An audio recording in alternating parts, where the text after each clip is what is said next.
چه کردی خودت جان؟ گیره کردی؟ با فکرم شما را دایی هم بچه گیر جورا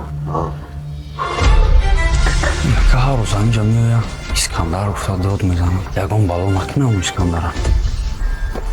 نفهمیدم چی؟ بدونی چی؟ شبی دراش خون و رفته در این کوچه ها روی قشلاق قرولی میکرد بیزنسی کم بود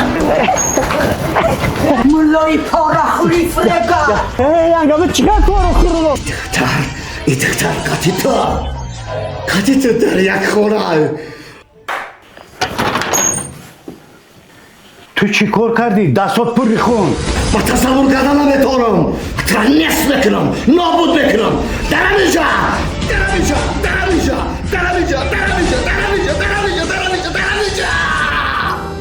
سلام علیکم برادرای عزیز امیدوارم که همه کسا خوب انتنجین خب برادرای عزیز نفرانی که توی معرکه داریم نمیدونین که ایکیجا زکاس کامera با صفت اعلی زکاس کنین مرحمت رقمای تلفن هم میمونم برادرای عزیز استودیوی کلود فیلم در خدمت شما میشه برادرای عزیز